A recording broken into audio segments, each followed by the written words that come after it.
Hello, my name's Kieran, the owner of Ravendere Retreats, and this is our treehouse on the beautiful North Devon coast. I was working in London, living on the outskirts of London, commuting in every day, kind of doing 12-hour days with the commute as well. We wanted to start a family, so we've got a little baby now. I didn't like the idea of not getting home till 10 p.m. and then leaving at 6 a.m. the next morning again. We were ultimately our perfect client. We were looking for somewhere to go and escape the kind of the city, go back to nature a little bit, but still have the creature comforts, something to tell the friends and family about and recommend. But we just struggled to find anything that really jumped out at us, and what there was, fully booked. So we thought there's obviously a bit of a market for it, and that was our ticket to do something a bit different, ultimately. And we must have seen 30, 40 properties before we found this one, and this one just really kind of jumped out to us. We were speechless when we viewed it.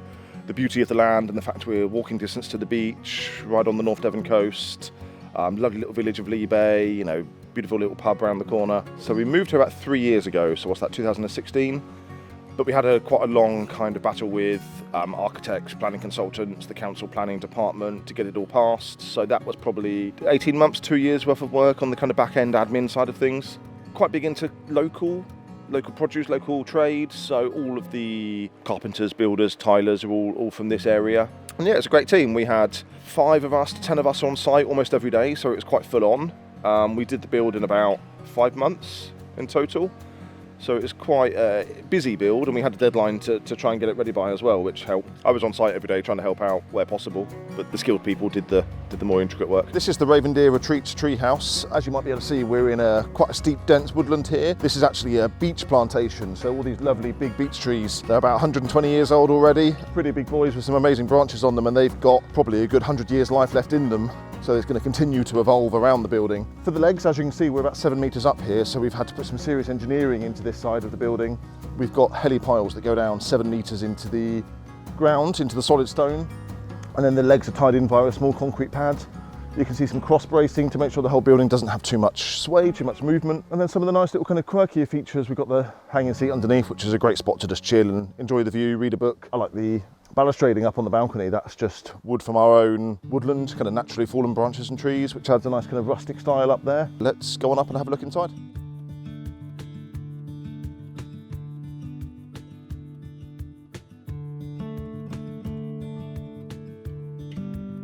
Welcome to the inside of the treehouse. Let's have a bit of a look around. We've got some pretty interesting, unique features in here. The wall behind the stove, for example, is actually 4 old red wine barrels that we've dismantled, cut all the banding off, smashed to pieces. Red wine spilt everywhere, which smelled absolutely lovely. So this is actually our log burner, but it's also our oven. We didn't want to put traditional cooking facilities in. We wanted to make people enjoy the whole kind of back to nature, cooking over fire. And then we've got some slightly more luxurious touches. So we've got a Chesterfield style sofa over here. The building is fully centrally heated via cast iron radiators, so they're throughout the whole entire building. And yeah, we've had the kind of interior design done to be indoors out. Lots of woodland style pictures and paintings, and lots of plants and lots of flowers, tying in with a woodland treehouse kind of theme. And then we go through to the outside decking.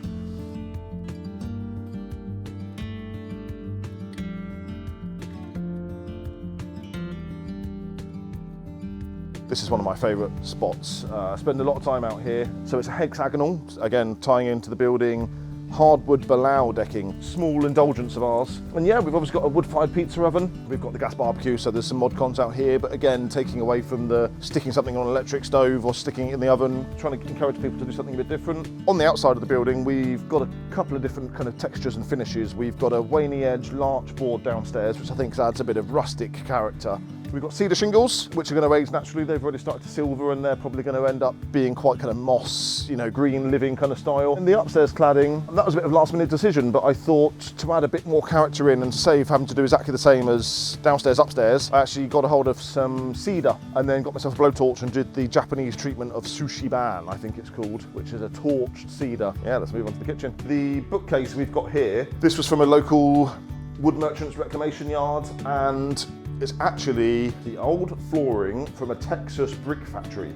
So imported all the way from Texas. It's a mahogany And I think it's just got a great character to it, a great grain to it. We wanted to make a bit of a feature of that wall, so as you can see, we've got a bit mishmash on the bookcase style. And the kitchen itself, again, mixing the luxury with the rustic. We've gone solid marble table, you know, some pretty sturdy, weighty, comfortable leather chairs. But rather than getting a kitchen from the local builders merchants and putting a standard kitchen in, we actually, from eBay, got our hands on an old 1800s French oak sideboard. And it was just a normal piece of furniture. And I had the central drawer removed and reinforced to take the weight of the Belfast sink.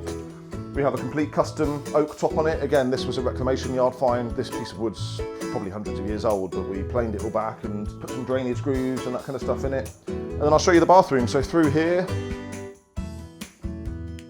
yet another reclamation yard find. Again, rather than putting a standard door, I wanted something with a bit of character, a bit of patina. So I found this old door and put it on a roller system. Pretty beaten up when I got it, but a good old sand back. Yeah, a bit of an interesting bathroom. We've gone for a wood panelling kind of style to add a slight kind of heritage look to the panelling side of things, but you can see the tiling.